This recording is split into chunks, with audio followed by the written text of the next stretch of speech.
Good evening, good morning, good afternoon, ladies and gentlemen, and welcome back to the Triple Bypass series to the NicholsOilPro.com series here for round 11 out at Kansas Speedway here this evening for the Corgi Bomb 1, or Corgi Airstrike 120 here on JPBroadcasting. And we commentator Hamish Runner joined once again, after a long while, Mr. James Parfitt. James, big night of racing. My series decided I'm talking to it. Well, I'm not.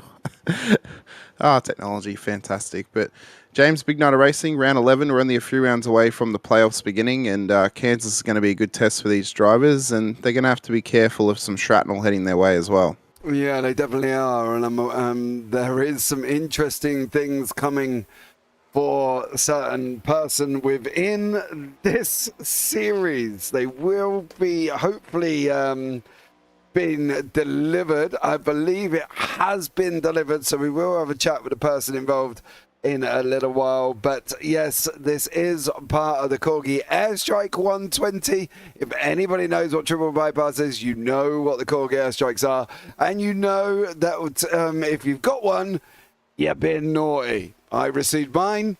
Thank you very much to everybody involved. And somebody else is also getting theirs at the same time, pretty much, I believe, as we speak. So I will give them a minute, and then we will go and hopefully be able to have a chat with them to find out what was in their Corgi Airstrike package. It shouldn't have been naughty. Otherwise, you wouldn't have got one. Well, I want to know how. I mean, you received one, James. What did you do that was so naughty to receive one? I was naughty because of the fact that I had a podcast with Mr. Al Corey, and we may have mentioned or may have not mentioned some drivers within this podcast, and because of that, I ended up getting hit. That was it, basically. Well, I'm glad that my address is not public knowledge, because Mine wasn't either. Oh well. Just to let you know. Oh well, okay. Well, good luck to them finding it. Although that would be a very expensive airstrike, because it's going to be a lot more expensive to send it to Australia than it would be to the UK. But regardless, qualifying's underway. James, do we have the recap video of last week's race? We don't have a recap. There is no recap from last week, unfortunately. But we do have the scores on the doors for you at this moment in time. Yeah, so Steve McClendon, who's been pretty ultra dominant this season, he's been going for stage points. He's taken 2 wins on the board thus far. So it's on 298 points ahead of Brad Kress, who has been sneaking his way up the order over the last few weeks. Jared Jackson as well is up there, as well as Sean Bradley. Jackson would hope to get in, as would Kress, on their points. Obviously, the top 10 in points past the race winners get into the playoffs. So those two are looking pretty tasty for that. Same with Matt Harmon and Ben Harcum as well. William Emmett, Jeff Slaughter, Mark Herzig, Elton Wu for the top 10 in the championship. But the grinning's about to begin, James, here for Kansas. And I know that you're a little bit more of an oval aficionado than I am. Are you able to talk us around, or not around the circuit per se, but talk us about some of the little idiosyncrasies maybe of this circuit that could test the drivers here tonight, being that it's kind of a mid-sized tri-oval that a little bit similar to Charlotte, it almost seems. Yeah, well, basically it's within that tri-oval package. That's the thing. Basically, it comes under a tri-oval, sometimes known as a D-oval. What they've got to contend with is bankings of 17 to 20 degrees in the turns, back stretch, 5 degrees, front stretch, 10 degrees. One of the things they've got to look out for, track's surface is asphalt. It will develop tire wear. They are going to have to be careful about that. One of the things going into the corners, they are going to have to lift. That you cannot go around there in a full flat as much as people would love to think they can. It's not going to be possible. So there's a lot for them to play with at this moment in time, and lots for them to get going with. So we'll see how they get on. Let's have a quick run through of the grid, and we'll cover on with that one. I am going to pull in the person after this. So yeah.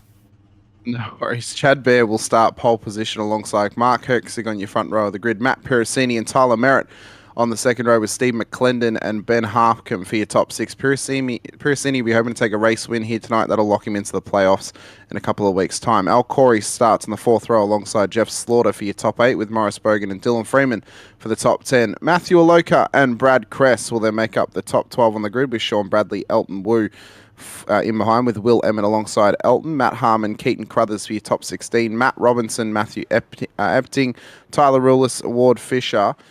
Then for the top 21 cars, with Jason Benson, Derek Catt, Tex Nichols, of course the series sponsor of NicholsAllPros.com, Ryan Hite, Kyle Dewey, John Campbell, John Crutchley. The Nodge will start ahead of Gary Wright and Brad Dalton at the back of the field. Yeah, very much so as well. We are still under yellow. That does give me enough time to pull this young man into the booth. I believe he has just received a naughty boy package with the subject of "Don't mess with the corgis." Mr. Al Corey, welcome in.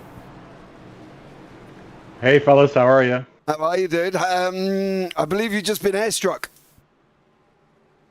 Yep, second time this year I've been airstruck. I've got a healthy supply of Dr. Pepper at my front door tonight, and I wouldn't put a Dr. Pepper in my mouth if I was desperate in a desert. What else did you receive, Al? Because there's something you got to wear, isn't there? Oh, you know what? I haven't actually gone through the packaging. My wife just walked up to the rig and with an armful of Dr. Pepper and said, "You've been airstruck again." Yes, I was aware it was coming, Al, unfortunately. I do apologise for that. So welcome to the Corgi Airstrike 120, which is the name of today's race. You could have given me a heads up so my poor wife didn't have to carry all the Dr. Pepper in. Where would the fun have been in that, Al? Where would the fun have been in that one? But listen, dude, I'll catch up with you a little bit later on. It looks like you're going to have a good one. Enjoy what's in the package. I do know what's in there. Have fun with that one, and I'll catch up with you later. All right, thanks very much. Take care, man. So that was Mr. Al Corey. If one of the things you do want to know what is in this package, there is a tiara, of all things, for Al. So we'll see how he gets on. See whether or not he wears a tiara. That would be an interesting one, I think, on this. Why have I got yellow flags popping up on there? Yeah, and why is lap 2 still under yellow because of this? Oh, unless they extended the pace car start. Give me to allow us to talk to Al. That could. There is a yellow flag out on track, which is really weird. Yeah, I would say it's that they've called the yellow as soon as the race was supposed to start to allow the pace car to run extra laps. Is what I would claim at this point, just so we could have spoken to Al.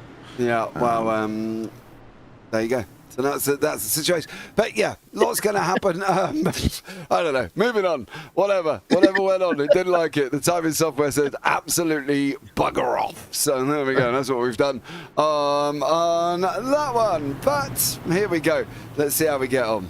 I'm getting threatened by Brad Dalton in my DM saying he's going to find my address now, so I'm worried. That's all right, mate. I've got it on an invoice. Don't forget. You do too. I do. Oh, I'm going to have to move. I got it on an invoice. There's nothing to hide, is there? You can literally just reach out to me, and I already have it. Yeah, no, definitely don't send me a slab of Dr. Pepper. Don't do that at all. It's not like I actually enjoy Dr. Pepper when I can drink it. It's calling another caution. Yeah, I'm not quite sure what. There might be some there's some cars where the back who are slowing up for whatever reason. Yeah, the problem is there's nothing that's actually happening. They should have been green by all accounts. Jason Benson jumped to the pit. What did you do? You hit anybody? Hold on, I'm going to go backwards. Did he find the Shadow Realm? Oh, we're going to pull the old sneaky rewind. No, he can't see nothing. I don't actually know what he's done, to be bluntly honest. Oh wait, no, he might have gotten the ping flag. Maybe. Eventually, if the longer you have the ping flag, it will just kick you to pits. That is a possibility, but at the moment we're on lap 4. Oh, there we go. We haven't let you go anywhere. Not the way we thought the race was going to start, let's be honest. No, they are... Oh, Isaac Voss has just said there were some EOLs handed out from last race, and they are trying to figure that out, I think. Okay. Okay. So there we go. Well, we should be going green this lap. We've lost 4 laps in the Corky Strike 120, so that's fine though. That's okay. We'll make up for it later on. We'll have a good green period, I'm sure, as Tyler Merritt is blinking quite bad at the front of the field. Hopefully he doesn't get that ping flag and then has to be forced to come into pit lane. Hopefully that sorts itself out and he can keep on racing, of course. But traversing around towards the start-finish line of the tri-oval here at Kansas Speedway, Chad Bear, who's been... Well, he's had some phenomenal pace this season, James. I don't know if you've been watching back some of the races, but he has been on absolute fire. And he'll control the field at the start as we get green flag running at Kansas Speedway. Maximum pace for these drivers towards turn 1. But Merritt has rocketed off the line at the front of the field as well. So it's side by side through 1. Can they keep it clean? Can the field who scrambles in behind keep it clean as well? As we run up towards the back straight away and they try and figure out any which way they can go. A bit of door banging between Piracini, new livery on that car this weekend, as they run through the final corner of Kansas. And the laps are going to go by quick and fast here, James. It's a fast-paced speedway. Not much lift is needed, but it's one that could cause absolute havoc and chaos if drivers get caught side by side. Yeah, definitely. They are going to come down to, they've been dropping down sort of 10 to 15 degrees. It's going to be mightily hard to get around here. If they try and run this at full pace, they are going to be in trouble. And that's the thing. They are going to have to go down. It's just one of them. You see they're topping out at 180, 182, coming through the corner at 74, coming out the other side at 180. So there is a little bit of lift going on to try and get rotation of the car. But at the moment, Chad Bear out in front doing an absolute stellar job, flying along nicely, and we'll see how he gets on at this moment in time. But currently, it's all good for Chad Bear, doing his job, doing the thing. As you can see, laps led for 2. Currently first. He started in first and he's staying there. Yeah, he doesn't really seem like he's getting pressured too much, but Merritt wants to try and make it work on the lower line here of Kansas. I've noticed that Piracini, Harkham and Crest, they must have been the ones who were responsible for the Corgi Airstrike, because they're all running a Corgi Airstrike livery on their cars this weekend here, James. So I'm going to assume they were the ones that pulled the money together, got all the little pieces to that package, and then got it sent over to Mr. Corey. I can't answer where or when or how. I just know that this man may have been involved. This man possibly could have been involved. So they're kind of giving you a clue. They very well somewhat may have been involved. Yes, somewhat, somewhere. That's all I can say. Somewhat, a possible percentage of it could have been them. Who knows? Yes, and I may have had something else to do with it as well, due to knowing about this a good few weeks ago. There we go. Pre-planned, premeditated even. Blatantly, there was not a thing about, there was not a bit about it. It was literally premeditated between us all. Yeah, of course. It was a bit of a Chamber of Commerce thing between all of you trying to get this done. Matt Efting in the Los Pollos Hermanos car is trying to get a run up the inside of the 31 still entry here of Dylan Freeman. Nichols on that car as well. So I did mention last week with Jim that I do appreciate in NASCAR when they change the livery every couple of rounds. I don't know, it's just something about NASCAR that they often do, because it might be a new sponsor comes on board, whatever it may be. But it means that obviously they can. I'm a livery nut, so I love when drivers can be artistic in that sense. But like McClendon has had some all-timer liveries this season. I think he had a Super Mario Bros. One a few weeks back. Last week he had a St. Patrick's Day livery as well. So it's really cool to see the drivers, having some fun and getting into some good racing. Is that battle pack up ahead? Oh, I am. I'm clenching at the thought of what could maybe end up with that battle pack, as Merritt has now taken the lead ahead of Bear on board with Steve McClendon, championship leader, of course, in the 151. He has been on absolute fire, is the bookies' favourite for the championship at the moment. but anything can happen in those playoffs, James. He could get taken out in the first race, and all of a sudden he's gone and he's out of that opportunity. Yeah, exactly. That's the thing. When you're looking at a series like this and you know there's playoffs involved, you kind of really want to make sure that you're involved in it. You don't want to make sure that you're stuck somewhere. You know, you want to be there. You want to make sure you're in the playoffs, and that's the thing I think for these guys at the moment. Where the hell are you going? Well, remembering as well, this is the this is the final. Hang on, is that graphic actually a part of the NASCAR overlays? That's pretty sick. That's pretty cool. Thanks. Yeah, I like that. It's pretty sweet, actually. I'll have to give Biggles a shout out as well for that, because between me and Biggles, it was placed there. That is pretty immense. That's pretty immense. So this, of course, though, is the final regular rounds. This is the final opportunity for drivers to get that playoff position. So for the likes of Piracini, who's been trying to get into that opportunity all season, they're going to have to fight hard tonight for this race win. McClendon's locked in. He's got some race wins to his name. Those other drivers who've got race wins next to their name as well, they're locked in too. It's the likes of your Matt Harmon, who wants to try and lock himself in. It's your Jared Jackson, who's not here tonight. So that's going to hurt him a little bit in terms of being able to get to that spot as we get a caution here. It's our first regular caution of the race, 11 laps in. What has happened? Who has gone off? It's further back. Yeah. I've noticed that Dylan Freeman is now laps down, but that was... Oh, Slaughter's just come out of the wall. Yeah. But that shouldn't have caused the caution, surely, because he hasn't gone round. Thought so, but... The only one I can really see who's gone a lap down at this point is Dylan Freeman. So he's the only one who I would say could be the one that caused it, possibly. Oh, no, he's coming for a pit stop, that's why. He hit the wall or something on the way in. Doesn't look like it. Strange why we got that. If anybody knows the answer, let me know. I will go hunting, but at the moment...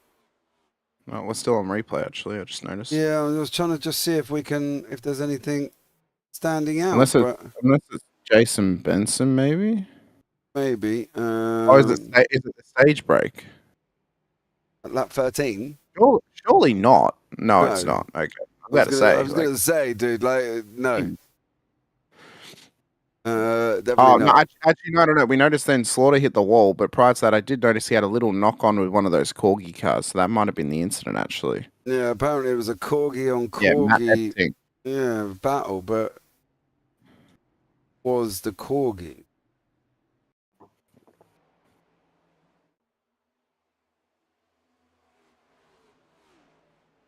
Apparently it was Matt Epting, according to Owen Tolentino in the chat.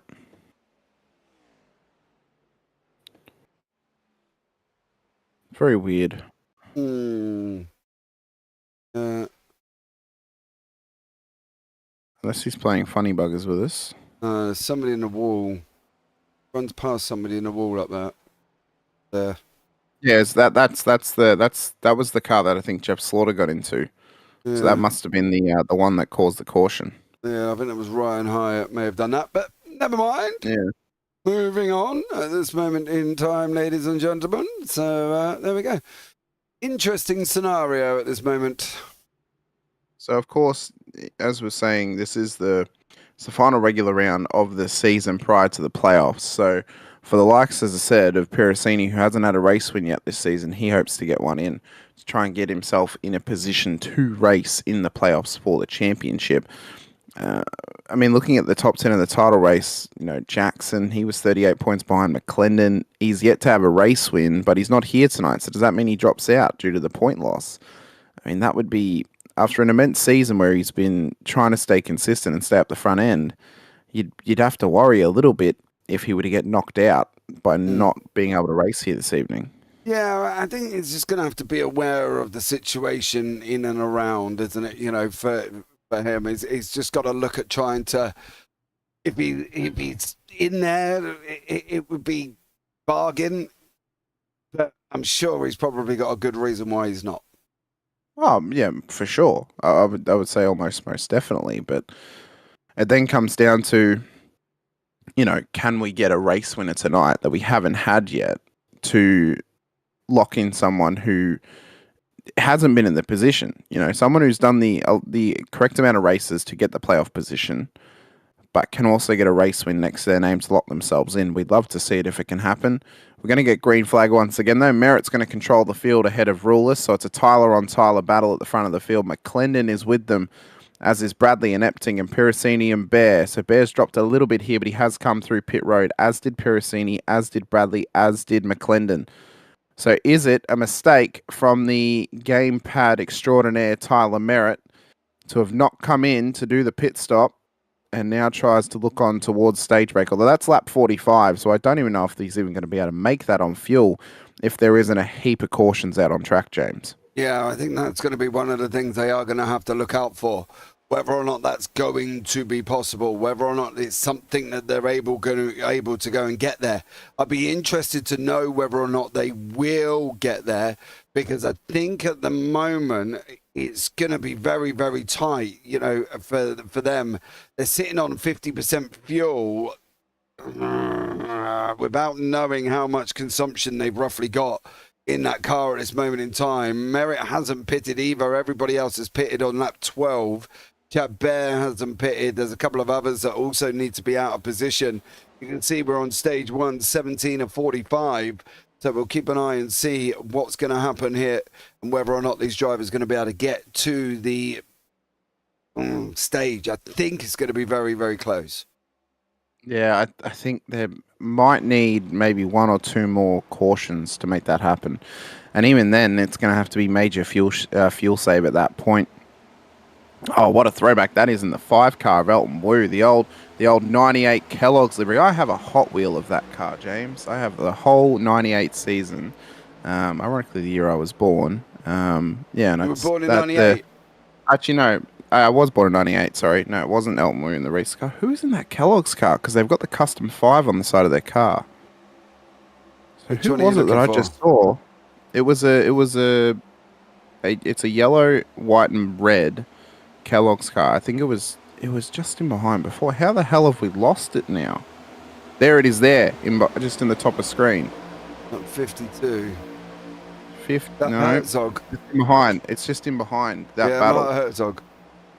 No. The yellow one. No, Mark Herzog. Yeah, no, it is yellow, but that's the in and out car. If you go 2 cars back, there it is there. Derek Catt in the number 1. God, there you're we so go. fussy to this evening, aren't you? Well, you actually want me to put, put you on a direct car or what? Jesus. Anyway, we've got a yellow flag. I can't go searching for myself. I'm not in this session. Well, that sounds like a you problem. It is a me problem. I wasn't willing to buy cans. Oh my god! Oh my god! Well, Jim Cunningham's going to be upset. His favourite car's been crashed out in the race. Matt Harmon, right on board with him at this stage. That is wild. Wow. And this is the kind of crash that I expected from Kansas, James. That is the kind of wild crash that I expected. It's fast paced. It's tight. It's, so easy to get overrun with people around you. This is huge. I mean, oh my God, what has happened? Look at that. Why is he Fisher just over and over and over and over? It's really hard to decipher because unfortunately it does look like there was some dramatics taking place further up the front. Yeah. And that's the problem, I think, for Matt Harmon, who's in the 45 car. That's not Al Corey, is it? It is Al Corey, yeah. But you can see the Reese's come together, Elton Wu, and then he shoots that 36 straight up into the middle of the racetrack. And it's that on edge car looked like it was traversing towards the left, and that's what's caused contact between them. I think the problem is it's Maurice Bogan that's basically the car that I think shoots across the racetrack. There you go. But it's the contact with the 5 that sends him that way. Oh, no, definitely. 100%. And unfortunately, they do end up going off on that one. But, hey-oh, what can you do? It is what it is on that one. But it does give us a good time. Everyone's now come through pit road as well. Yeah, there will be, and I would be very surprised. But let's take 2 seconds, guys. We're going to hear from Nichols Oils Pro. Whatever you drive, however you drive. AMSOIL specially engineers lubricants to maximize power, performance, and protection in your vehicles, so you can work hard and play hard with confidence.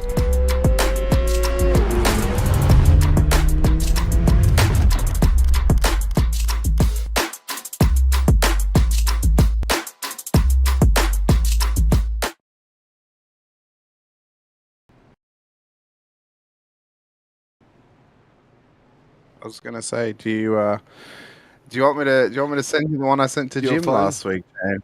No, it's fine. It's fine. It just wanted to be a little bit more pedantic than it really needed to be blatantly honest with you.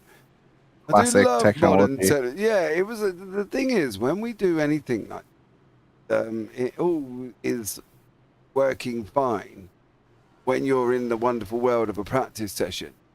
And then you go into the whole scenario of like, oh, let's go live and do it. And then all of a sudden it wants to spit its dummy at me. So it wants to be rude. And it's just like, how dare you try and want this to work? Yeah, how dare you deal with modern technology? Dreadful, man. You should be dealing with, mid-century technology, not modern technology. Come on. As the pace car comes in, Chad Bear has now got back the lead of the race as we get ready for green flag once again at Kansas Speedway. He'll lead Sean Bradley and co across the line to get this race back underway again. Lap 23 of 45 for the first stage, lap 23 overall in this race. The whole field has come down pit road. The top 11 cars are all those who pitted on lap 12. Then the other one was Tex Nichols, who's further back in the field, but he's had a good gain thanks to making that decision earlier in the race. Bradley and McClendon, though, side by side. Is that the championship battle that we're going to see in the playoffs in only 2 weeks' time after our week off next week? Because both of those guys are locked in. They're both race winners, and they've both been very, very pacey. It's the classic Chevrolet versus Ford battle in NASCAR.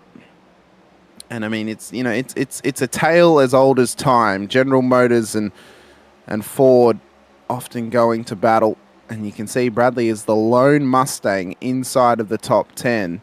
The rest, well, are built up of majority Camaros, and the rest, there's only 2 Camrys inside of the 10 as well of Harkham and Herzig.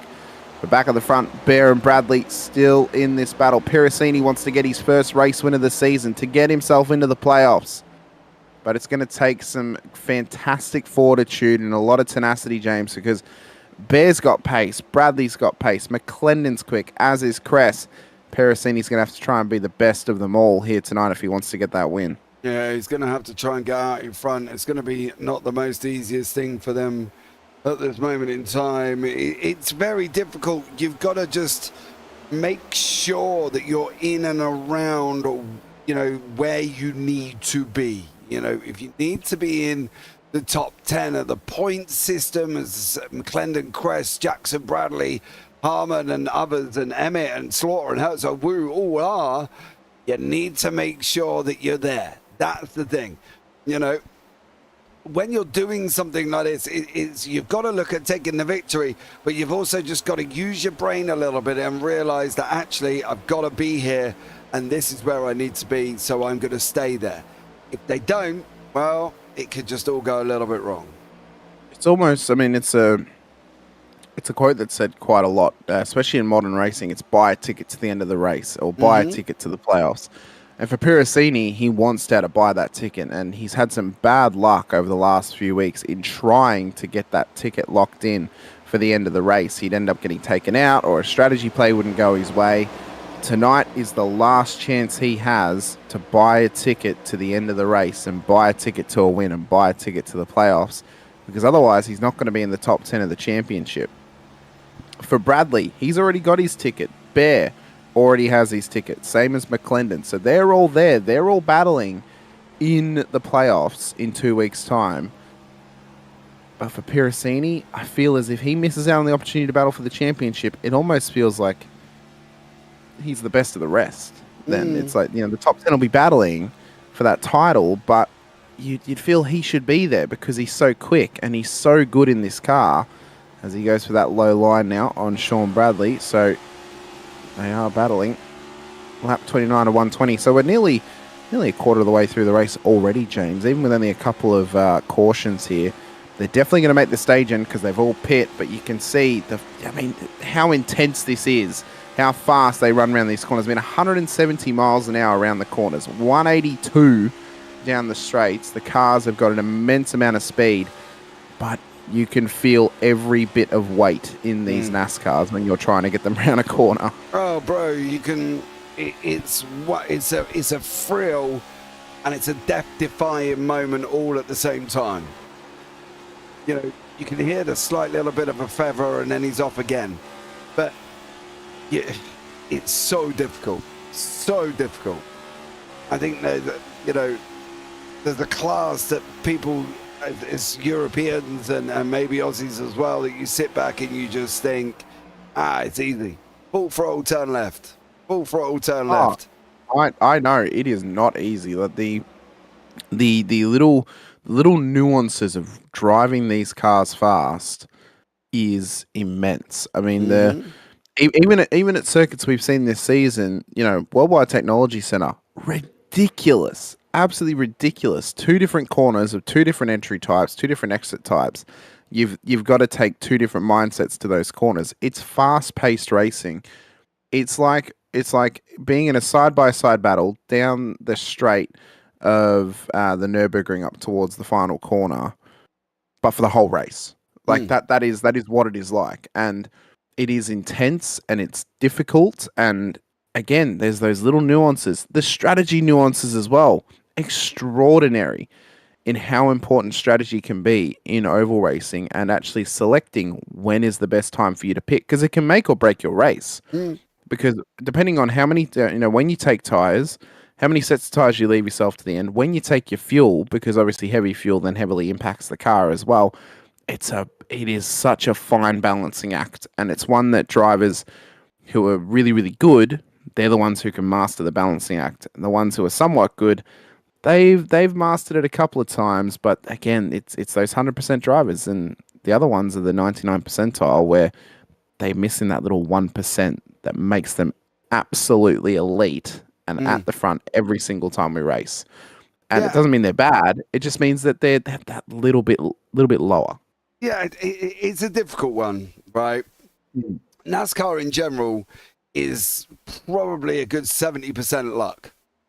And it is. Oh, yeah. You know, without a shadow of a doubt. You can put a driver on these circuits and you can go, right, go, I want you to go with Dega.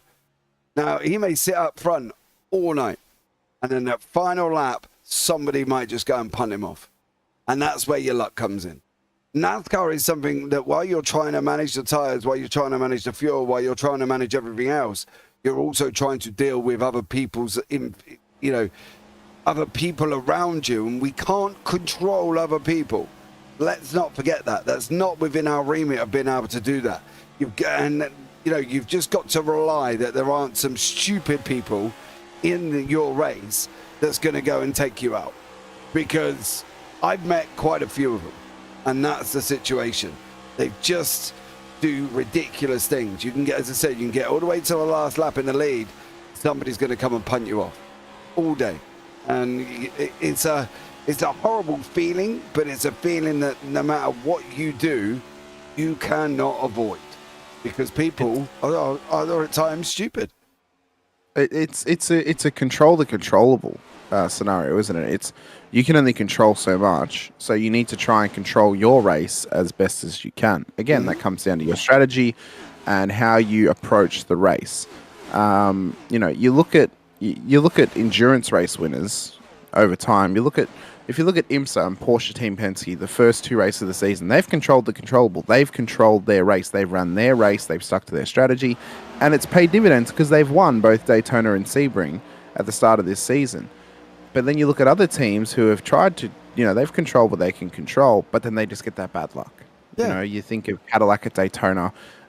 You think of, Dude, you're anything else. I love the fact that you're talking about IMSA and stuff like that. But talk to me about the trucks that happened at Homestead on Friday, or the Well, cup that took place tonight. You know, I'm not an IMSA fan. I'm not an endurance fan. Oh, no, but just in like racing in general like that. Or if you look at Formula One and you look at round one at Melbourne, you know, Isaac Hadjar didn't even get the race started. He went on the warm-up lap, put the foot down at turn one, put it in the wall. Yeah, but it's the same thing today, bad luck, wasn't it, in the Chinese Grand Prix with Alonso and his brakes setting on fire? You know, I think the thing is, the difference is in iRacing and things like that, we don't get massive mechanicals like that. That's the thing. No. You know, we don't. We get the mechanical because for the first time tonight that I've ever seen, I saw a Super Formula Light get a flat tire on the right-hand side and sparks were coming out of it. And it looked absolutely amazing. But that's the first time I've seen it. But you've got the progressive damage within NASCAR. And basically, if they hit a wall in the same place over and over and over and over again, there's going to be a time it's going to go clink. Your toe link's going to come off and it's going to break. So they've got to be aware of that scenario. But you can't deal, like Mark Herzog can't deal with what Al Corey is going to do. Al might have had too many Dr. Peppers and is now sat in his rig, needed a wee, and he's going to go and do something stupid, you know, just so he can go and get a yellow flag and run off to the toilet. You don't know all of these things that's going to take place. And the interesting thing for me at this moment in time is we've got Ben Harkham and Al Corey. Let's not forget, obviously, Ben sponsoring today's race as well, guys. So much love to Ben as we come into 4 to go for the end of stage number 1. But you know, you're just not able to control what others do. Ben's not able to control what Al does. Matthew Aloka's not able to control what Elton Wu does. I'd love to say that this is 100% a skill-based discipline, but hell no, it is not. It's one of them things. So, just like that. Oh. That was... I mean, that was... I don't even know if... Was that even contact, or was that just losing the rear slightly? Oh, we're going to have a look. I think... Did he just wash out? I think he just washed out. Yeah, you can see this one goes on. It's going to be coming up this lap. I think it's just at the end of one here, to be honest. But... Yeah. You know, things like the internet plays a massive part. He just washed out and then went down, tried to steer and then put himself in the wall. You know, the internet plays a massive part as well because the flat tyre was achieved under a massive dose of netcode. 31 lap fuel run maximum, apparently, here as well. Coming down now, we've got 1 to go in the stage, and Chad Bear looks like he's going to take it. Yeah, he is. So Kevin said it's a 31 lap fuel run max, but Chad Bear's gone from lap 12 to this point by the sheer fact of we've had a caution in between then, which has allowed him to save some fuel and now try and rocket round to the stage win. So it'll be some good points for Chad Bear as he looks ahead to the playoffs in 2 weeks' time. The caution is called for the stage changeover. We'll take this opportunity once they've come through pit lane to have a chat to our race sponsor, of course, Ben Harkham. But we'll await them to do the pit stop because we've had scenarios before, James, where we've dragged the round sponsor in, and it's as they're coming into the pit box and then they made a mistake. Yeah, and we don't want to get blamed for a driver's mistakes, of course. So, but we also don't want to put them off. So we'll let them do their pit stop and then we'll drag them in for a chat. No, I generally do this. Watch it. I'll have a chat with Ben Harkham. Yeah. Going to have a chat now with Ben Harkham, today's race belts. Ben, welcome in. How's it going, guys? I'm okay. How much involvement did you have in the situation with Al? Just a little bit. All right, it has a lot to do with Dr. Pepper. All right, mate. Right, I'm going to shut up for a minute just so you can get in your pit box. All right, you're fine. All right, you've said I'm fine. If you miss it, that's not my fault. Okay. Your choice. That was him signing the NDA that it's not our fault if it happens. I generally am going to shut up anyway because I don't want you to get it wrong. There you go. So you had a little bit to do with Al? Just a little bit. Just a little bit. I presume you had a little bit to do with mine? No, I didn't have any parts in that. Yeah, but There you go. Maybe. Yeah, exactly. You're full of it, ain't you, tonight? You know what I mean? I do love the modest of it all, Ben, as well. Listen, dude, how's it going out there? Looks tough. Yeah, it's kind of slick a little bit. Trying to run the bottom in 1 and 2 and 3 and 4 the high side. Try to save a little bit of tire for the end. Do you think you're going to get how you do it in junction? Because obviously, if we run, what is it, 31 laps? We've been told of max fuel run. Yep. So how are you dealing with fuel saving?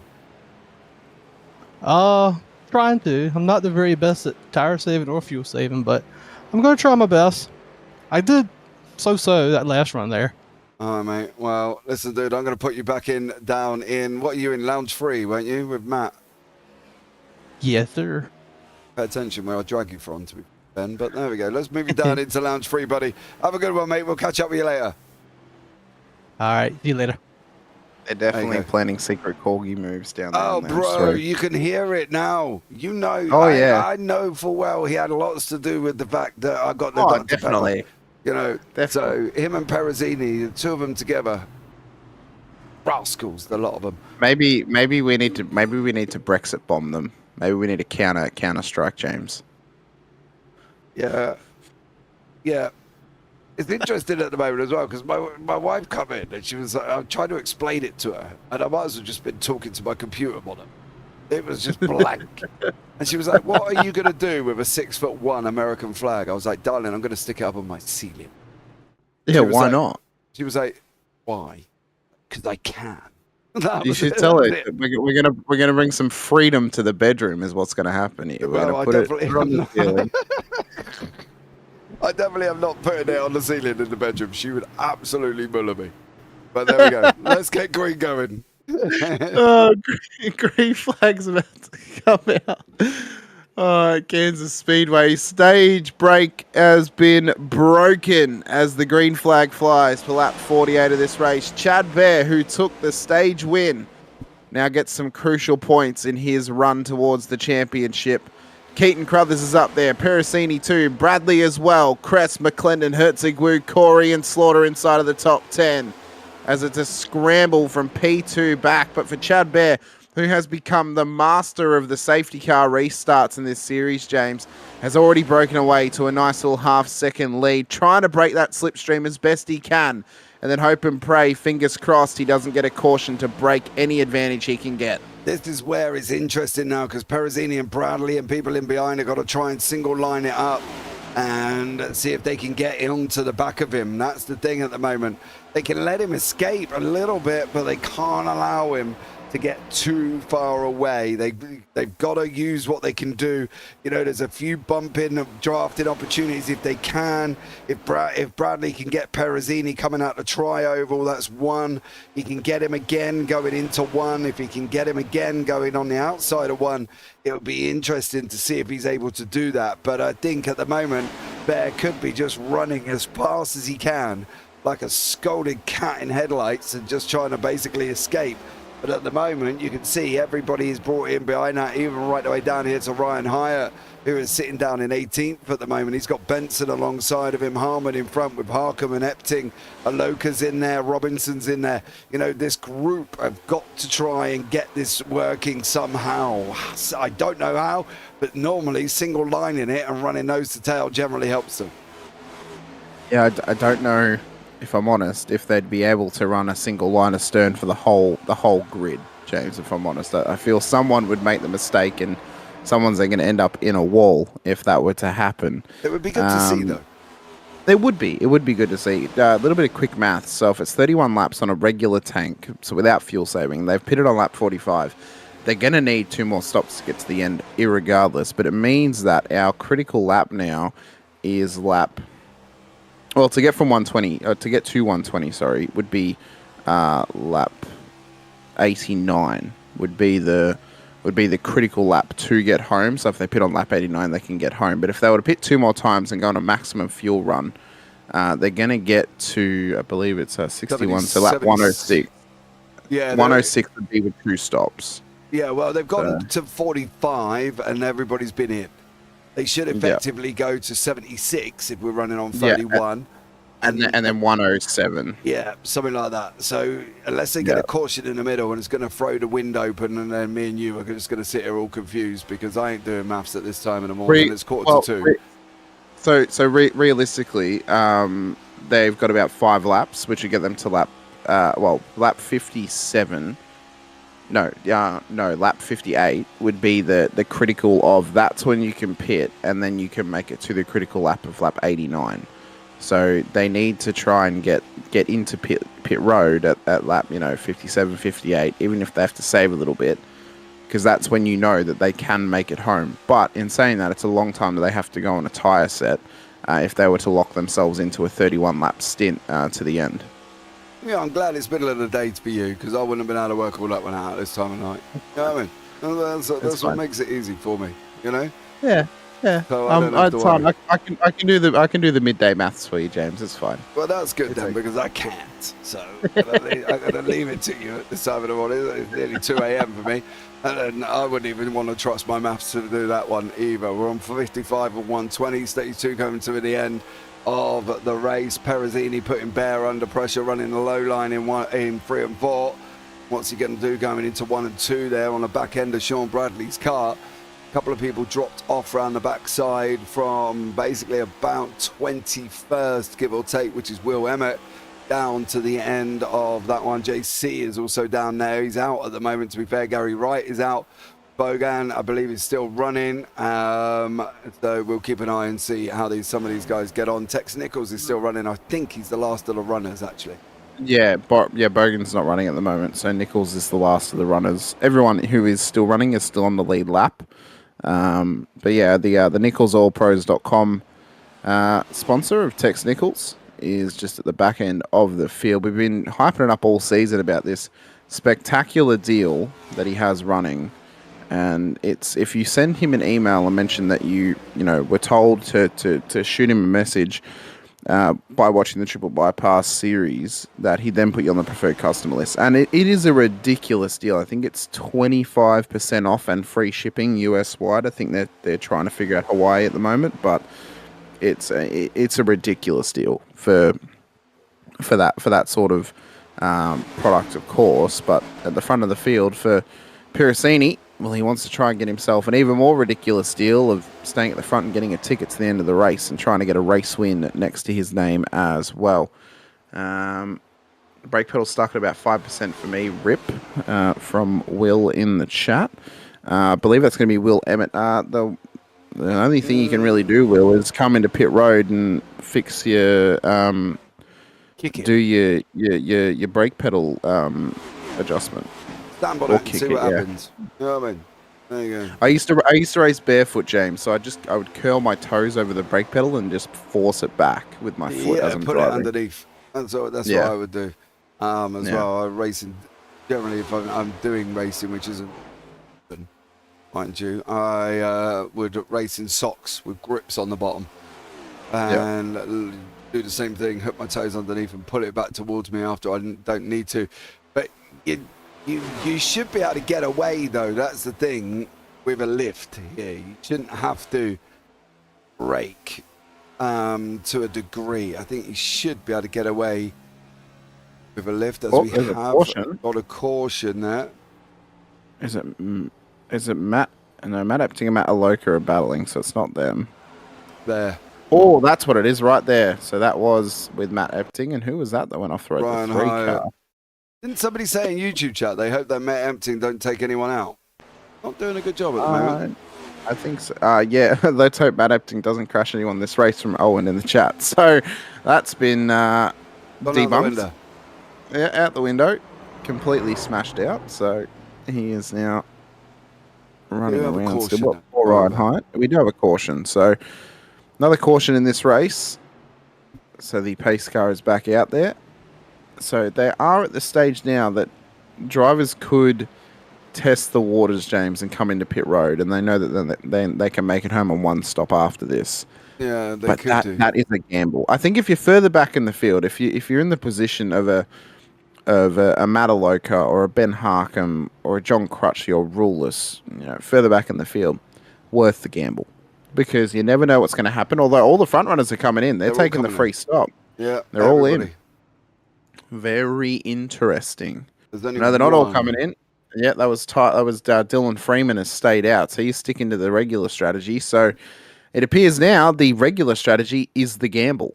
Yeah. That is the gamble that's now at play. Taking track position. Everybody is in at this moment in time. Everybody apart from him is in.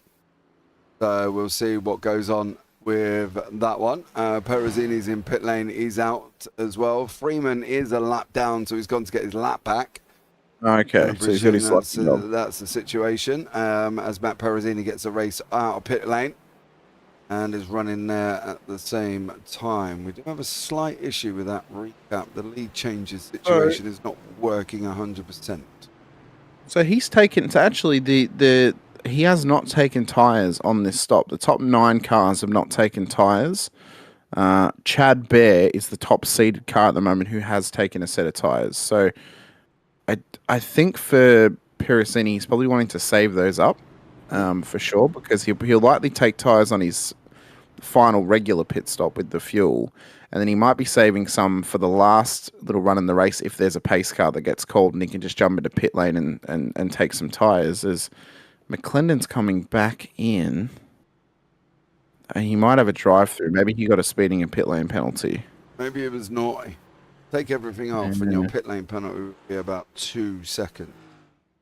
Little trick for you all as well. Completely free of charge. If you do get a stop and go, take everything off, including the windscreen, the fuel, the tyres, the whole lot. Get it down to about 2 seconds. There we go. The free tip. Oh, he's taking a 10-second stop, so I think he may have actually come in just for an extra splash of fuel. Weird. Interesting. Although to be fair to McClendon, he's already got a playoff position, so he can roll the dice and test some different strategies in this race. I mean, it is the final regular round of the season, of course, here at Kansas Speedway. Next week we're off on a break, and then we're back in 2 weeks' time. I'm getting the actual calendar, so I have the actual date. April 6th at Richmond Speedway for a night race. 160 laps is the next race on the calendar, the first race of the playoffs. Then we're out at Homestead, Miami for April 13th. Very excited about it. I love Homestead. Love the road course there, so looking forward to the Oval. And then the final round, April 20th, Atlanta Motor Speedway for 120 laps, as well as 120 laps of Homestead too. So those are the playoff races. Ironically, the man who leads the championship, James, as we're back under green, Steve McClendon, is the round sponsor of the final round out at Atlanta. So could he round sponsor himself to a championship, or will someone be there to spoil the party? So for Chad Bear, though, he's taken tyres, so he's 1 tyre set down on the cars in front of him, but that fresh rubber will allow him to get his way further back up towards the front of the field. So this little gamble of Perezzini and Bradley may not work out too well for them just yet. Yeah, it may not do. I'm interested to see why Chad Bear is down in 7th, but that could involve the fact that he may have taken tyres. Yeah, no, he took tyres. Hasn't he? Dropped extra time. Yeah, so that's why. That's why he's all the way down there on lap 65 of 120, just broken the halfway point at the moment. Got your ex-Eda on your screen. You see the free wide action taking place further back there. They all going to make it through. That's Al Corey in that one with Marta Herzog. They did make it through. And the 88 of Jeff Slaughter in behind the 9 of Brad Kress, all at the same time. So a great job from all of these guys at this moment in time as we go on to lap 66. Still action to have, and I'm sure more will come our way. More and more is going to continue coming our way. I mean, we're only halfway through. We're multiple cautions down in this race, and I mean, it's how many more could we have here? I mean, we expected it coming into this race, James. Fast-paced tri-oval, mid-size cautions are going to happen. It's a Charlotte Motor Speedway type scenario here at Kansas. So for those drivers wanting to buy a ticket to the end, wanting to buy a ticket to the playoffs, you got to have a little bit of luck about it, don't you? You got to have a little bit of luck. You can have a little gamble as well, but again, it's controlling the controllable. controlling what you're going to do. But for Chad Bear, he has rocketed to the front of the field on this fresh set of tyres and has already gotten past Piracini, Merritt and Bradley, and now leads the way once again on fresh rubber here in the M&M's 91 car. Piracini hot on his heels, only took fuel in his stop. So if, the more cautions we get and the closer that Piracini can stay with Bear, it will play into the hands of Piracini, Bradley and Merritt, James, because obviously they'll have the fresher tyres at the end of the race. But it's, how willing are you to play the gamble and roll the dice? That is the question for these drivers. What have you got to lose?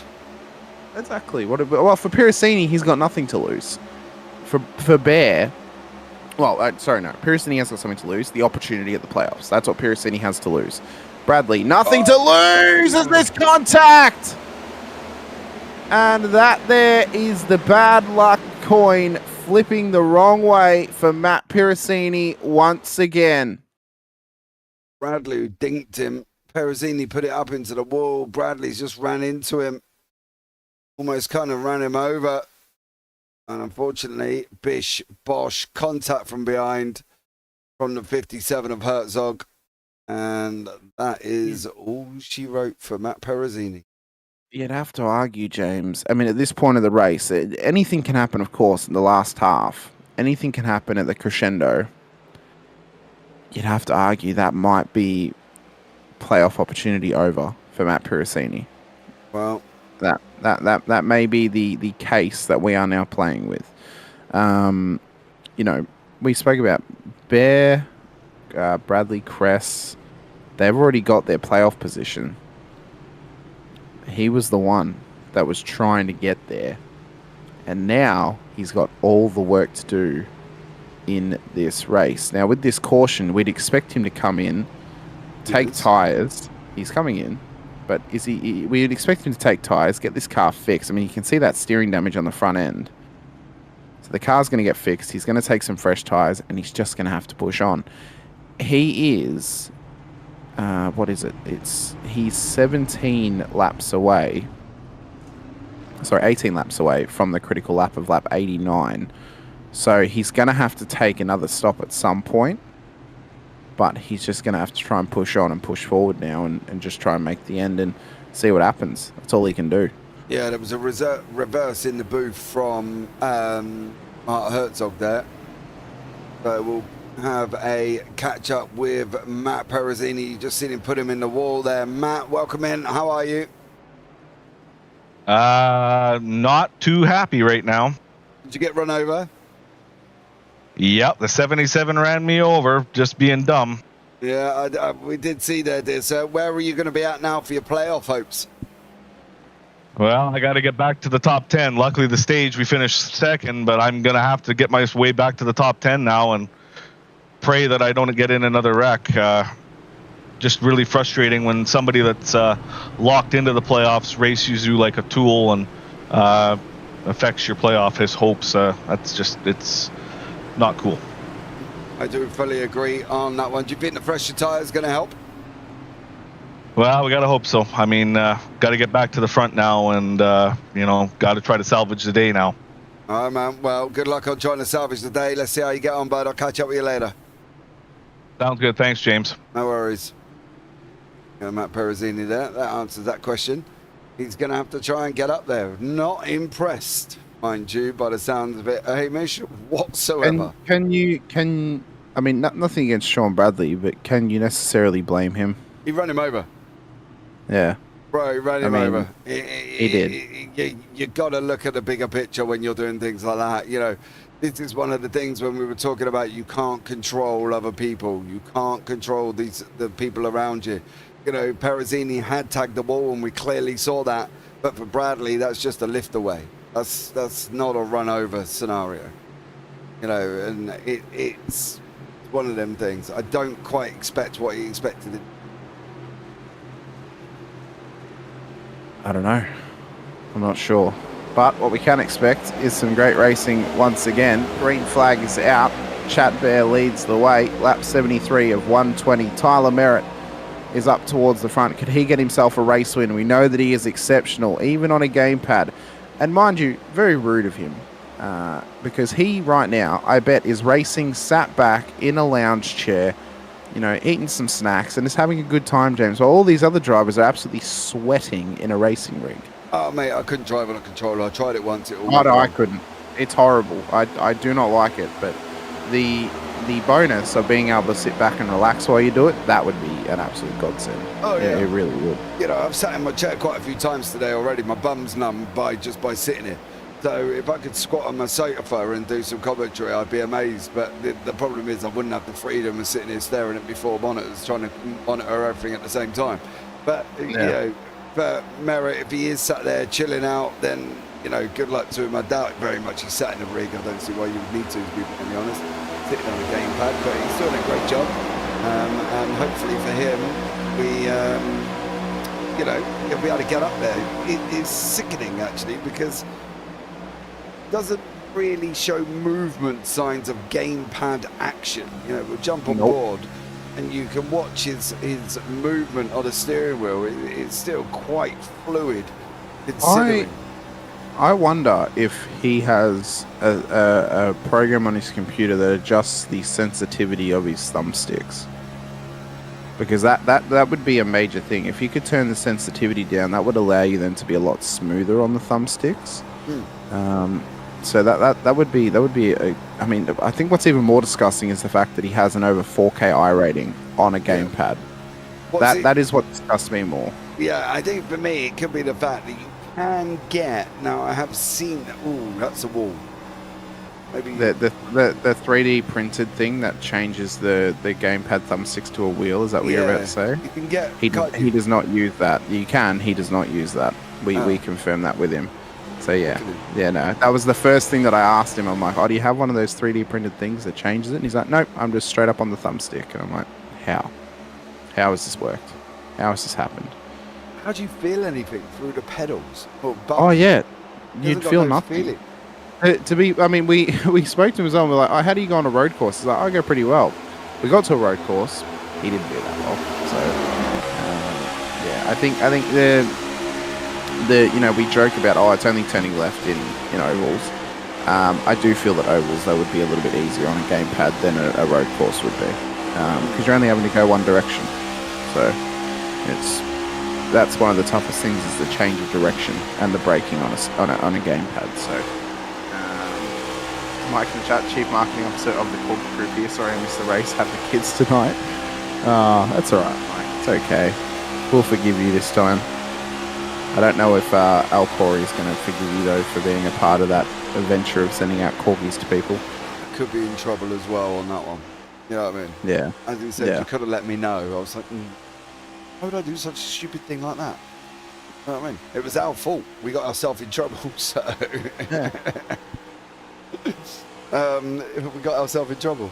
So suck it up, Al. You know what I mean? I'm going to have to find this podcast now just so I can listen to what you guys spoke about and then know I didn't how think you it was that dramatic, but according to, it was. So, but, hey, it's what it is. It is what it is. I don't care. Oh, hey, I got a 6'1" American flag. That's all I can... That's a bonus, James. Honestly, that is an absolute bonus. I know. I mean, I would appreciate that. You know what I would appreciate even more though? A 6'1" flag, a 6'1" Canadian flag. That's what I would appreciate. No.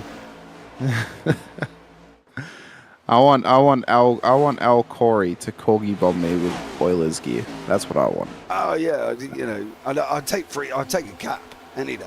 I've been sending from a team in Australia, right? You know them. I know. The Carlin's boys of Daniel Byrne and David Gallo. Yeah, and then Apex sent me a T-shirt from Steph Piccoli. So there we go. Oh, look at you getting all the benefits, James. Oh, mate, this is where you turn around and go, "Where's my free stuff?" That's it. That's all I say. Where's my? Come on. Where's the, I pressurized Gallo and Byrne for ages to get my stuff through. So there we go. Ben Harkham is just having a little bit of a moment there. He's just gone back a few positions on whatever path he did take. What about Perezzini? Where are you at the moment? He's got himself back up 8. Yeah, but the problem is Well, it's actually it's not actually that bad of an issue now where he is, because everyone needs one more stop, including him. But the benefit is he's going to be able to take less fuel because he doesn't have to go as long on this stop. So he does have to take an extra stop, but his position in the race is not that bad.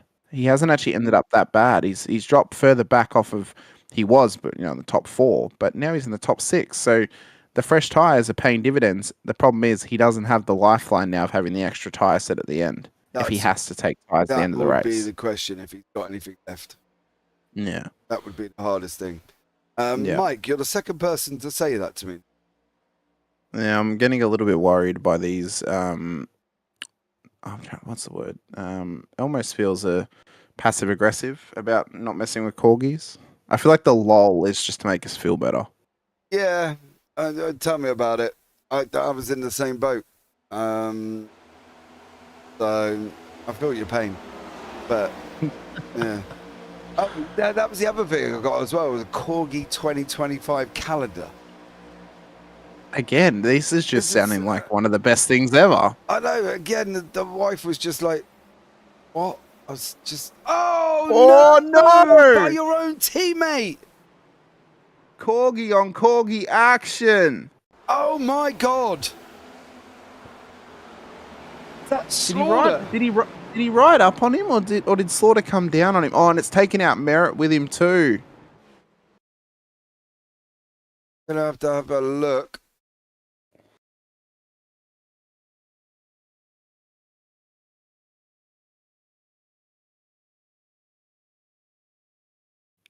Slaughter's coming down. Perezzini's where he is.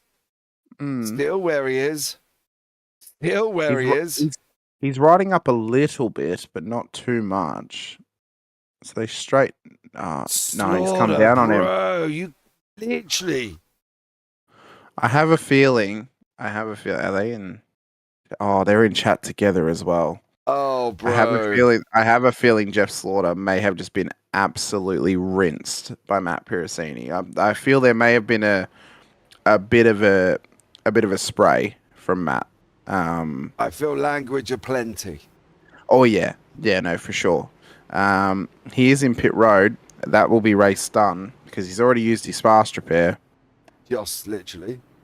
Yep, he literally just used it about 10 laps ago. So, unfortunately for Matt Perezzini, that is playoff hopes going out the window. Done and dusted. You may be right on that one. We are coming into the evening here in Kansas City. Oh, we're 2 laps away, James, from critical laps. So drivers are going to be able to make it home now with the fuel save. If they can. If they can fuel save. Yeah. But it's worth the gamble being so close to it. That's what it is. Tell you what, Matt's got to get his butt out. Yeah, he can't. He's got to try and get the car fixed. That's the issue. He's probably got required repairs. The weirdest thing is that the steering is not even covered under required. I think it's you get your optionals and then you get your required and. You're required. Your steering's covered under your optional. No. Yeah. Yeah, it is, isn't it? Yeah, and then you go out and your steering's still bent because it doesn't cover it. Because the required only fixes the engine and anything mechanical like that. So if it, he like we heard him before, he was pissed. Now he is like I'm thinking back to like any footage I've ever seen of like a sports coach just absolutely ripping into a team after not playing how they should be. That is what I expected out of Matt Perezzini to Jeff Slaughter then, because they're in the same chat at the same time. I expected like there would have been obscenities and F this, why'd you do that? Because I feel his pain like that. There, it's race over. Yeah, got too much damage. Yep. I'm not surprised because he doesn't have a fast repair left, and it's a real shame. Damage thing, isn't it? Yep. Everything has got the NDM now, so if the engine is gone and he doesn't have a fast repair, it's over. You can't fix it. He's out for Matt Perezzini. Yep. So, unfortunately for Matt, I mean, we spoke about it at the start of the race. If he didn't make the playoffs, it would have been he is the best of the rest, and he would be, the best driver to not make it. But at this stage, we can't think about that. All we can think about is the fact that we're green flag running again, one lap away from critical, and Dylan Freeman and Matt Epting have rolled the dice and not come down pit road this time by. So Elton Wu is the effective leader of the race, as he has taken a pit stop. He came in on lap 86, as did the rest of the field. Al Corey is P2. Could you imagine the irony, James, of the Corgi Airstrike 120 if Al Corey, the one who copped the airstrike, were to win this race? Could you imagine? It would be absolute scenes. Yeah. That would be irony 101. It would just absolute irony. And I'd be all for it, because I feel that Al is, I feel like we're talking drivers up too much, because every time we talk about them, they get crashed into, and I don't want it to happen. I don't want this taken away from Al Corey. I want him to get a win. Well, no, he's getting swarmed though. He's got the Corgi SWAT team around him still. Yeah, like we know cannot just taking one of their back. own. I know. I mean, the friendly fire apparently is turned on for the Corgis, it seems. But for Al Corey, Brad Kress, Elton Wu, Jeff Slaughter, all in this battle at the front. Mark Herzig's there, Matt Robinson as well, Sean Bradley too. Where in the world has Chad Bear gone? Sitting just in behind him. P7, yeah. Yeah, he's there in the M&M's car. He took his tyres that stop as well. So Bear took tyres, Crest took tyres, Robinson took tyres, Elton Wu did not, Corey did not, Slaughter did. So the fresh tyres, is it going to play off for them? Oh my God, Robinson. That is about as close as you want to get in a side-by-side battle, James. I mean, any closer and they're inside each other. They've just got to now make sure they're in position. This is the thing. You look at this last 30 and you think, where do I need to be and how can I get there? That's going to be the situation. It will be, how can I get there? And is it going to be possible? That's the thing.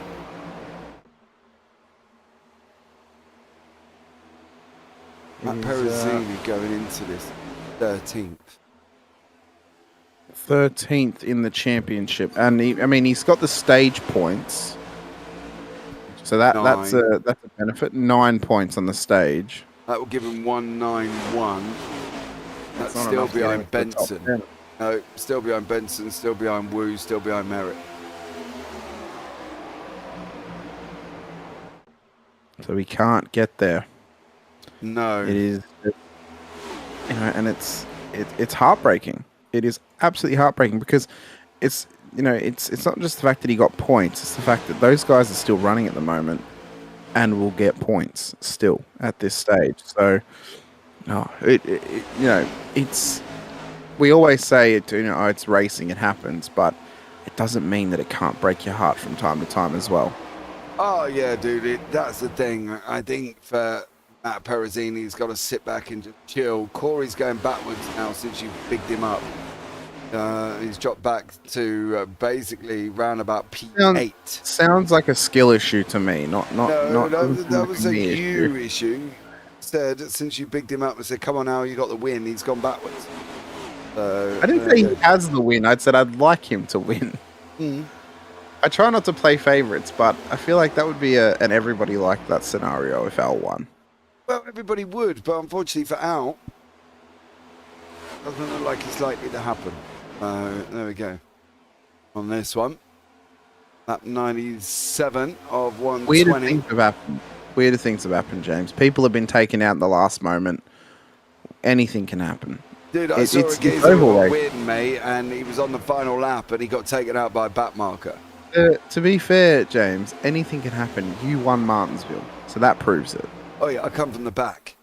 Yeah, I mean, it's anyone can win on their day. It's whether Lady Luck decides that you are the one. That is what it comes down to. Going back in and defending my championship.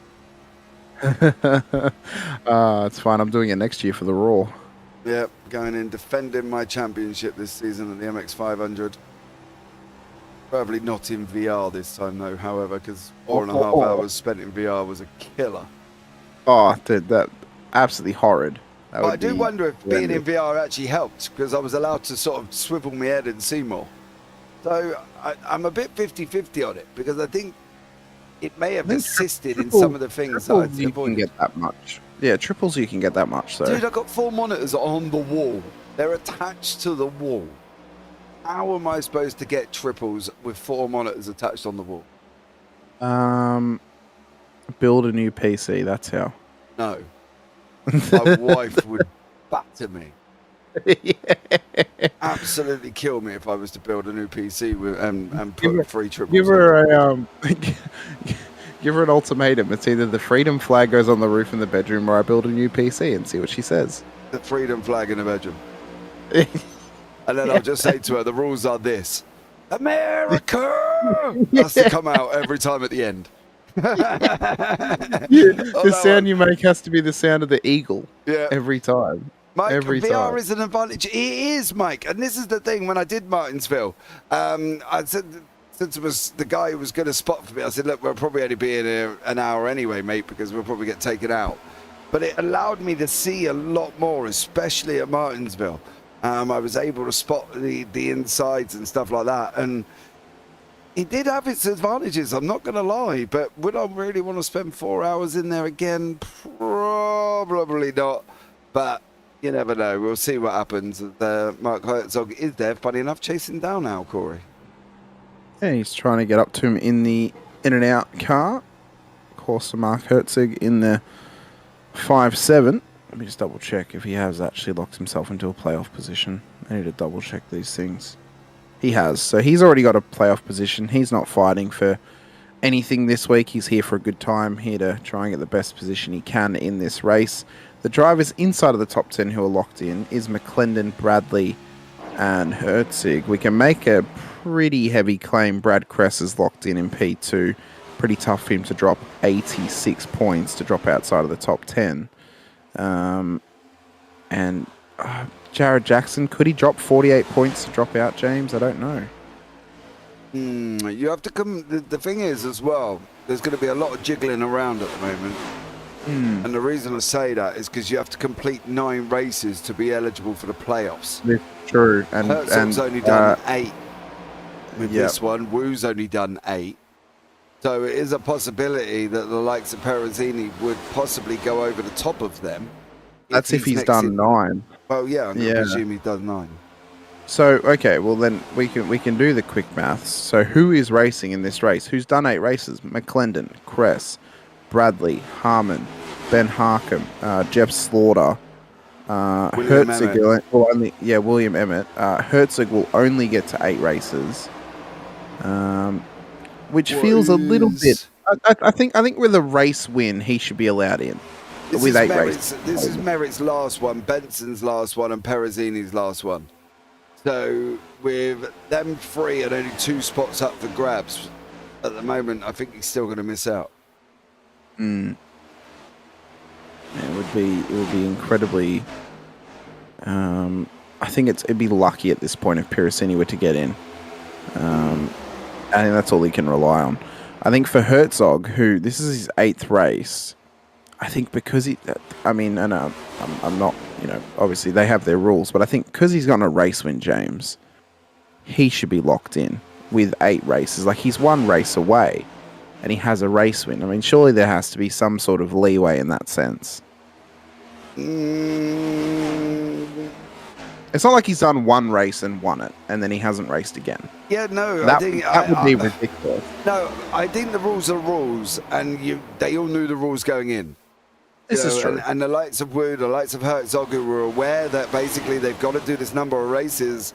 If it's going to be 9, then I would do 9 right at the beginning to get it over and done with. But I think for a minute, it's going to be, if I've got And on the top 10 at the moment, you would be, or 11, it would be McClendon, Cress, Jackson, Bradley, Harmon, Harcombe, Emmett, Slaughter. That's 8. Then you've got Merritt 9, Benson 10, and Perezzini would be the 11th. Yeah, he realistically just had to beat Merritt and who was the other driver? It was Merritt and who? Sorry, Merritt and Benson. Well, there is good news. Oh, Jason Benson is still running his No, he's still P15. going. Yeah, he's still going. Yeah. That's the thing. I think at the moment Benson's still running, Merritt's still running. Wu and Herzog would come down. They haven't done the allotted, so that would put Merritt and Benson into 9th and 10th. Top 10.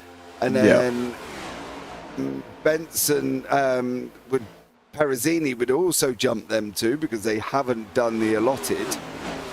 And he would be the next one in line for the 9th spot. I suppose then it comes down to, can those drivers make the playoffs? Like, can they actually race those days? Well, Because if they can't, then I think you give the position to the next driver. well, So if for example, if Benson or Merritt can't make the race for the first round of the playoffs, I think then you just got to by proxy give it to Perezzini. yeah, Because they can't race. I mean, it's, but it's how these are going to handle that. I'd be interested to know on that. Mike, iRacing VR is the depth perception. I agree with you, Mike.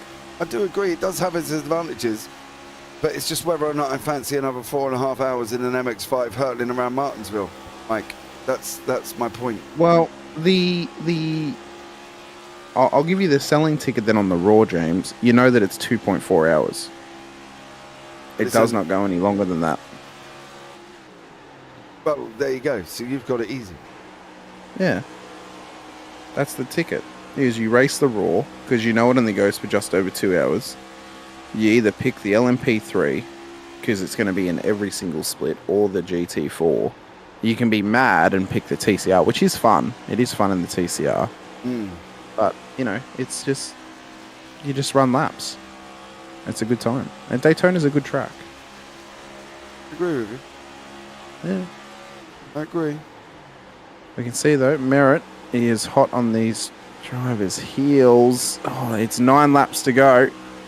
And it looks like Brad Kress, even though he's inside of the top 10, James, of the championship, he wants to lock himself into a playoffs position by getting a win. Yeah. He's got position over Bear, over Bradley, over Merritt, who we ride on board with, as well as Harmon. Bradley and Bear are going at it at the moment, side by side. There's lap traffic up ahead of them. I'm not sure who it is. I think it might be, is it Ward Fisher? Possibly. Just up ahead of Brad Kress. No, it's not Matt Epting. Brad Kress is there. Who's up ahead of him? 84. Yeah, it is Ward Fisher. Yep. So, 8 to go. I'm having a long, in-depth conversation with Matt Perezzini about how close this is going to be with him in the playoffs. It's literally going to come down to, I think at this stage, it's going to come down to who can actually make that race. It will be John, by all accounts, it will be Mr. Crutchley that could cause Perezzini issues. So, we'll find out how this continues to go there. Chad Bear sitting in second, 7 to go here, 114 of 120, depends on obviously how it's counted, but we'll take it at 60. Yeah, 6 laps left, so 6 laps for Chad Bear to try and get a race win over Brad Kress. Kress wants a win for himself. Merritt as well wants to get himself a win and lock himself into playoffs. So if Merritt gets the win, that's one less spot that Perezzini could possibly take over inside of the top 10, James. That's the other little notion we need to speak about. Merritt's in winning contention right now. If he wins, it means it's only one spot left that Perezzini could possibly take. Mm-hmm. Yes, sir. He thinks it's very, very close. I think it could be very close as well. Obviously, it could be. It's gonna be tight for sure. Yeah, I think for the first time, obviously, I've only been here. This is my first race of the season, so playing catch up on scores and stuff. But I think it could be a very, very interesting one indeed. Yeah, it's going to be one for the statisticians out there to figure out, and we're only going to really know who is in contention by next week when we're on the break. That's when we're going to properly know who is in those playoffs. But right now, this battle is getting heated up. Sean Bradley's been through pit road, so he looks to be out of the race win contention, but he's already got his playoff spot as well with that race win earlier in the season. But will Bear try and get it past Cress, or will Cress just hang with him and want to try and take his race win? It is as tight as you would hope it could be. Merritt and Harmon are battling for P3 as well. So with 3 laps to go, it is all on the line as we run around turn 1 through turn 2. Cress carries the outside line. Bear wants the inside line. Can he get a run on him? I don't think he can, James. I mean, it's easy enough for him to get right up in behind, but is Bear even going to be willing to push it? Because he's not inside the top 10 of the championship at the moment. You've got to. I think when you're that close, I think you've got to go for the win, right? He's only got 2 to go. If he can get Cress beforehand, well, we're going to find out whether or not he can or not. I think at the moment, Brad Cress could take the victory with 2 to go, but I think we're going to find out in about a minute's time. Yeah, it's not going to be very far away at all as we come around the final few corners here of Kansas Speedway. It'll be 1 to go. White flag when they cross the line.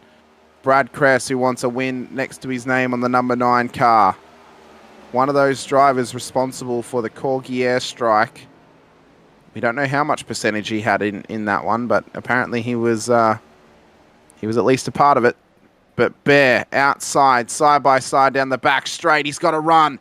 Bear into the lead ahead of Cress now. So Chad Bear in the 91, who led the majority of the laps today, put the car on pole, has had the speed all season and has had the pace over these other cars all season. In fact, he's led more than half the laps in this race. He takes the win of the final moments here at Kansas Speedway. Brad Cress just misses out. Tyler Merritt gets onto the podium and gets some crucial points in his run towards the top 10 of the championship. Al Corey inside of the top 10 of this race. Herzig's just going to get past him for P6.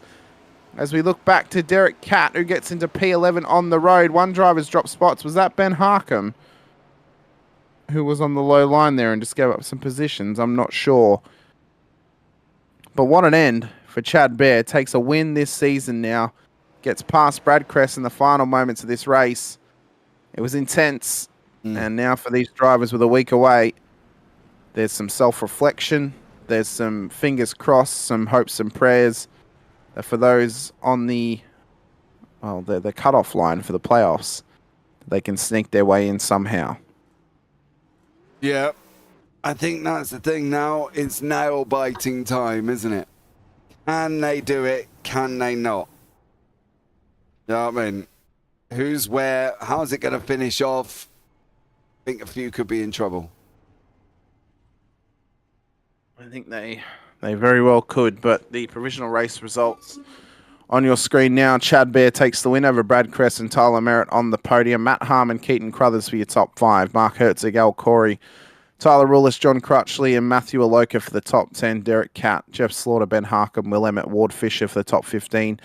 Elton Wu, Jason Benson, and Dylan Freeman make up the top 18 cars on the road, with Kyle Dewey, Sean Bradley for the top 20, Steve McClendon, Matt Epting, Tex Nichols, Matt Robinson, Ryan Hyatt, Matt Piracini, Gary Wright, Morris Bogan, John Campbell at the back of the field. Brad Dalton never got started in this race. Unfortunately for him, neither did John Campbell, actually, the night I just seen. So we've got some podium finishes to have a chat to. Is Tyler Merritt in there? He is indeed. So let's start off with our P3 on the road here this evening. Mr. Tyler Merritt, who's recently caught up with James Parfitt. Tyler, welcome in, bud. How are you? Tyler? I've got you. You got me? How are you? Pretty mad I didn't map myself a shut-off card button tonight. Say that again. Hold on, dude. I'm going to have to turn you up. You're very, very quiet in my ear. All right, go ahead. Say that again for me. I'm saying I'm mad I didn't map a shut-off card button tonight. Well, dude, Yeah. it was a tough one out there, wasn't it? That was the thing. Yeah, I ran out in middle of 3 and 4. I was pushed it a little too hard, I think, at the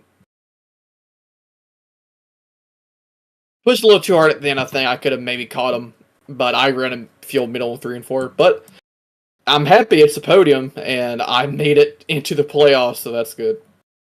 Yeah, I think that was the aim of most people, wasn't it, here today, was to make sure that they could lock that in. Very, very tough indeed. I think it's going to be a bit of a nervous wait time for some. Oh, definitely. The playoffs were pretty tight. I know Matt was on the bubble, so with him DNFing, I wonder if that's going to cause someone to steal a spot or not tonight. Well, this is where we're at. He thinks John Crutchley may have got him by 1 point. So that is interesting. Yeah, there's going to be some very nervous individuals who are waiting in conjunction with that. I think you, as I said, you got in, so you got to be happy. Where are we going now, Tyler? What do you think is going to happen going into the playoffs? Well, I tell you now, if the gloves are coming off, I am going to go full stage win mode. I'm gonna try to position myself for wins at the end of the races, but it's gonna be focusing on stage wins now. Yeah, I think that's going to be the main point for some. I think going forward is going to be an interesting one to sit back and watch. But Tyler, listen, thanks for having a chat with us, everybody. Anyone you want to shout out before we let you go? My sponsor, Wizard Products, Elliott Salary Sports, Jared, Cody, and I'd say definitely big thanks to Cody because he helped me run NIS this week, Wednesday night. We did Homestead, and I did that specifically because of the race we have in 2 weeks from now. Oh, fair play, mate. I suck at Atlanta. I hate Atlanta. That's my home track. I want the old configuration back so bad, but my focus the last race is going to be just on survival, honestly. All right, well, good luck, and we'll see how you get on going into the playoffs. Enjoy your week's break. All right, y'all take it easy. Have a good night. There we go. I think we can bring in... No, we can't bring in Brad Crest because I can't find him. So, there we go. Lounge 4, James. Lounge 4. Lounge 4. Going all the way down there. Bring you in from there. Obviously hiding from us. There you go. Brad Crest, up in a booth for you, Hamish. Mr. Cress, a tough run in this race, of course. You've obviously had some portion or part to play in a corgi airstrike that has happened here this evening, but you led the race towards the final lap, and then Chad Bear, bearer of nightmares, bearer of bad news, bringer of nightmares, just snuck it by you on the end. I mean, a good chunk of points, you obviously P2 on the road, but how was that race for you, sir? It was a lot better than I expected it to be honest. And as far as Chad goes, he really surprised me going off into one. I thought I had enough gap on him. I was clutching it, trying to save enough fuel. And I just seen that M&M's car go zipping around on the outside, and it caught me off guard too. I mean, it was like you were in standstill, and he just walked on by. I mean, it wasn't even like he was struggling for pace at that point. But I mean, you've had some great pace yourself this season, of course. I believe, if I'm not mistaken, let me double check just so I'm not giving false information. I believe you would have locked yourself in now to a playoff position, being P2 in the championship prior to this race and still getting P2 on the road tonight. What's your strategy now going into those playoffs starting in 2 weeks' time? I really don't have any idea. I haven't really thought about it that much. I do know I've looked at the schedule, and a couple of those tracks are not really my favorite. So I'm not really looking forward to it. You think maybe it might have to come down to a bit of lady luck for yourself? Oh yeah, I'd say it's going to have a lot to do with it for me. At a couple of those, there's a couple of the tracks are okay. The last race, Atlanta, I'm not sure if that's the new Atlanta or the old Atlanta. If it's the new Atlanta, it's definitely going to be just luck. I believe it is the new Atlanta, from what we've heard. Yeah, that's going to just be the luck of the draw. And I've only been on that thing 2 or 3 times, and I haven't really had good luck there. So I'm definitely not looking forward to that one. Well, we look forward to seeing how you go though across those 3 races. It's going to be a wild end to the season, and hopefully you can keep getting yourself some solid points in the stages and even in the end of the races as well. But let us know anyone you want to give a shout out to, Brad. Any sponsors or any friends and family who may be watching. Congratulations though on P2 tonight and what looks to be P2 in the championship after the regular season. I appreciate it. Thank you all for putting this thing on, and I think Ben maybe that sponsored the race tonight to have it broadcasted. And even though he did beat me, I'll give a shout out to Tad for racing me so clean there. Me and him had a pretty good run together about 20, 30 laps ago. It was pretty fun. Yeah. Well, you've done an exceptional job this season, Brad. Best of luck in 2 weeks' time in the playoffs. Look forward to seeing how you go and enjoy the week off. Thank you, fellas. Thank you. I mention it every week with Jim James. Brad has got the most American accent I've ever heard in my life. Oh, so placid. It's phenomenal. It is so. Story, I think I would have gone asleep. It's a bit like Matthew McConaughey, isn't it? It's just so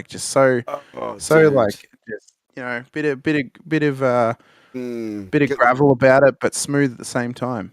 Yeah, Goldilocks and the Three Bears, please read me the story. Right, let's have a chat with our winner here today as well. The Corgi Airstrike 120 led for pretty much half the laps that took place. He started in first, finished in first, took the victory as well. Mr. Chad Baird. Chad, welcome in, bud. How are you?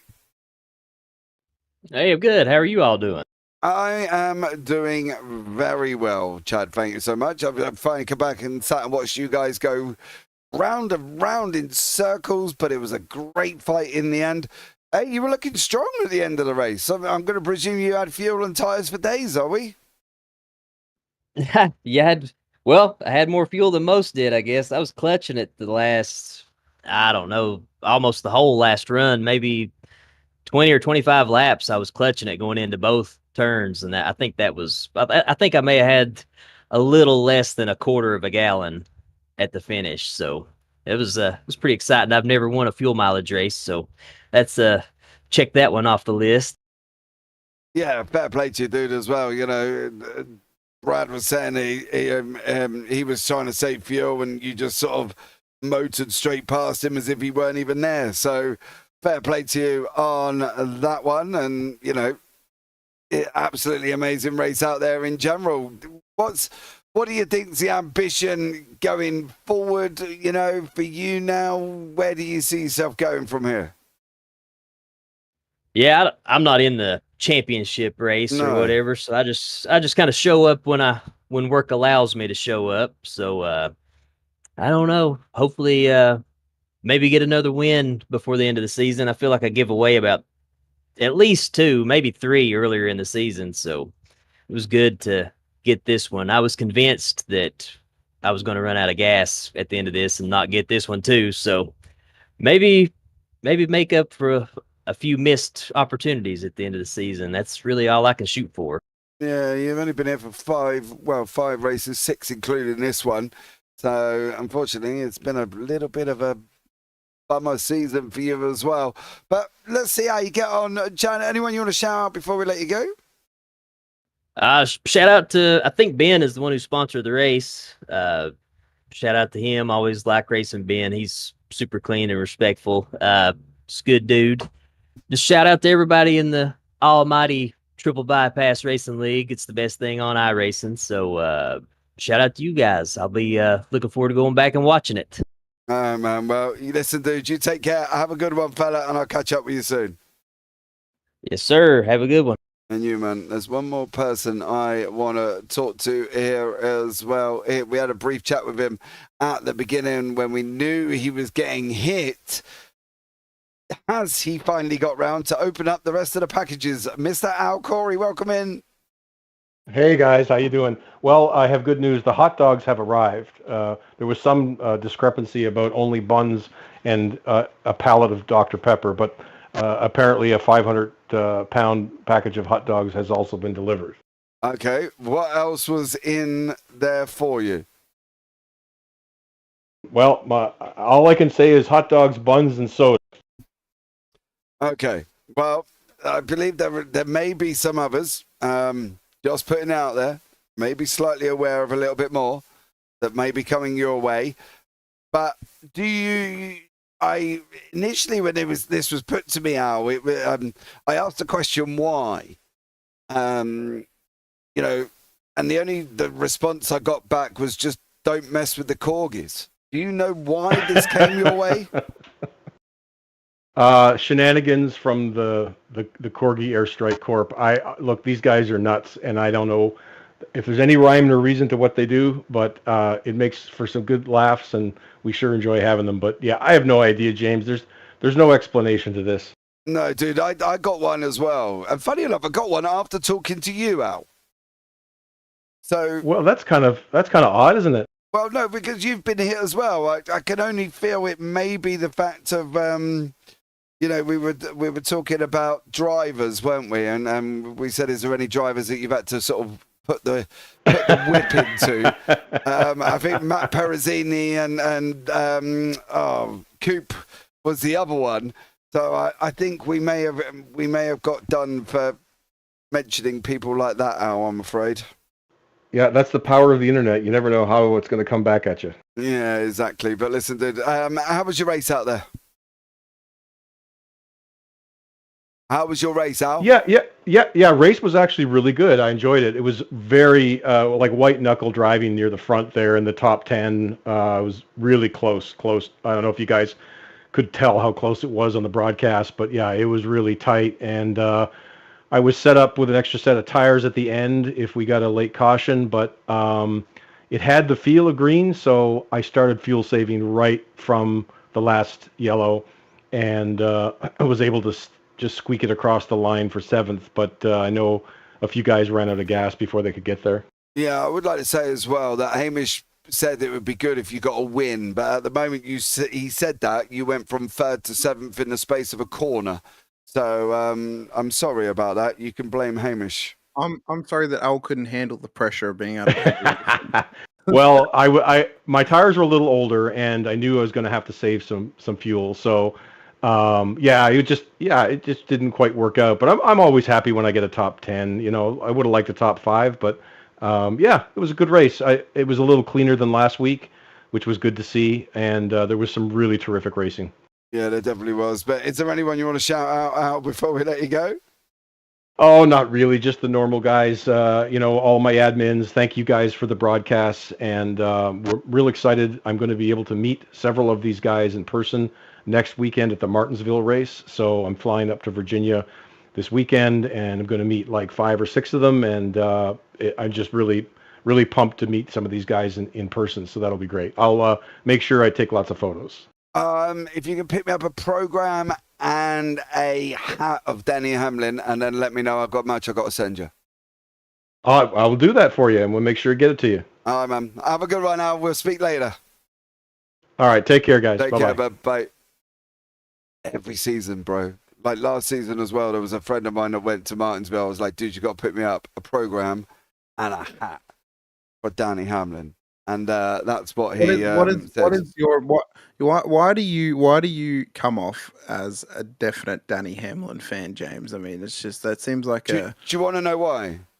Why? Because he doesn't care. Fair. He doesn't care what people think of him. He doesn't care what people say about him. He doesn't care. And he's got this thing of going to wind up people when he wins as well. The fateful line of "I beat your favorite driver" on an interview is just absolutely epic. And you know the problem is as well, is that's one of the things I would do.